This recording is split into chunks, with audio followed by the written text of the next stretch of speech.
I wanted to make the people aware that solar can do something. And Solar Tandem was unusual, out of the box. Not like sleeping solar collectors on the roofs. And its intrinsic instability that can cause problems intrigued the people.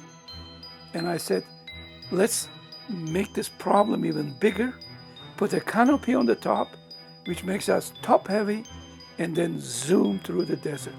I picked up a copy of the Courier Mail, and in it I saw an ad wanting, I think it was asking for a group of scientists with a sense of adventure to cycle a solar vehicle from Cairns to Brisbane. And I thought, oh, I'd love to be in something like that. Who wouldn't jump at the chance to spend 6 days riding from tropical North Queensland all the way back to the capital city? Yeah, that one was that was an easy one. That was definitely the adventure part and well worth looking forward to. First ride on the bike was scary because you had to learn how to ride on a tandem. Everyone is used to riding a bike where you steer and you move your body to suit the camber of the road.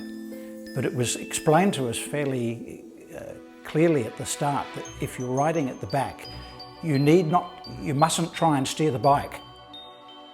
You know, the sense that I still remember after all of these years, these decades, is what a tight crew it was, the camaraderie and the friendship.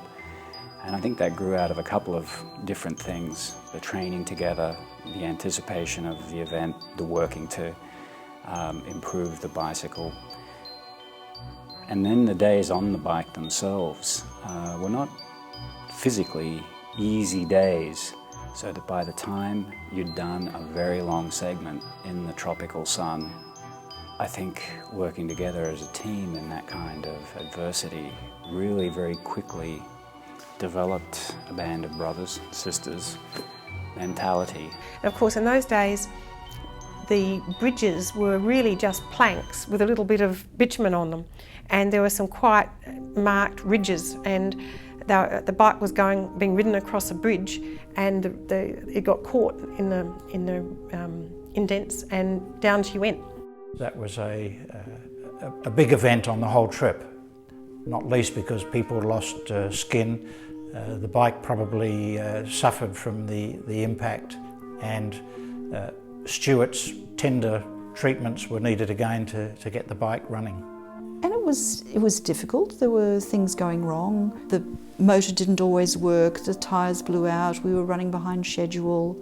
It had stressful moments, but I still look back on it as having been a lot of fun. You'd go through areas of the highway where there would be trees shading the road, and you would feel suddenly as if someone had put the brakes on, and then you'd get into clear sun again and it would go smoothly, and that was clearly the motor playing the part it was meant to. You know, because we've been riding up to 230, 240 kilometers each day, the last section was only less than 50 kilometers. And we thought, oh, this is going to be such a breeze, you know. We might even put our good clothes on. We don't even have to put our lycra on today. This would be such a breeze. And then, of course, when we got into the heavy traffic of Brisbane and had to cope with traffic lights, trying to balance the bike at low speed, waiting for the light to turn green, I think the wheel went sideways, and its forward motion caused the front wheel to buckle completely. Then I had to make a decision. I said, get ready to grab this Solar Tandem, put it on your shoulders and run. It is astonishing that we didn't come sitting on the top of the Solar Tandem, but the Solar Tandem was sitting on the top of our shoulders. That was the end. Huge reception, wonderful moments. The trip was worth it. Europeans were conducting the first world solar vehicle races at that time. And Dr. Ortobossi heard about these and naturally enough saw an opportunity to bring Australia and solar energy to the forefront by participating in one of those races. This was Mark II of the solar cycle, that they had made tremendous improvements both on the mechanics and on the solar efficiency. A lot of work was done to get the highest efficiency we could out of the whole thing. So tests were done through the Department of Mechanical Engineering to determine the best speed for the motor, so that if we knew its most efficient running speed, we could then arrange the gearing to maintain the motor at that speed. This was very, very important, because if you hamper the electric input and the human input competing with each other, you don't do that, because then you don't get the gain. The gain is when they both work in harmony with each other so that they get the maximum power. The stunning thing about every day in Europe were the size of the crowds, people in their lawn chairs in the front of their houses, waiting for the passage of this strange caravan of vehicles, and whistling and cheering and ringing their cowbells. It was a real buzz just to see different ideas and different uses and applications, and just to feel the spirit, because so many people there were, you know, they're all there because they're passionate about what they were doing. It was a really special project to be involved in. You're suddenly in the race and you're tense, because suddenly you're in amongst a lot of other vehicles and a lot of people. Everybody's watching.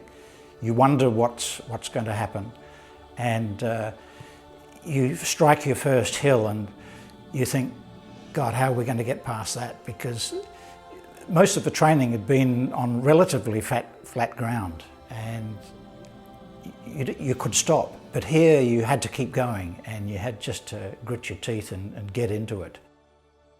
So we finished, and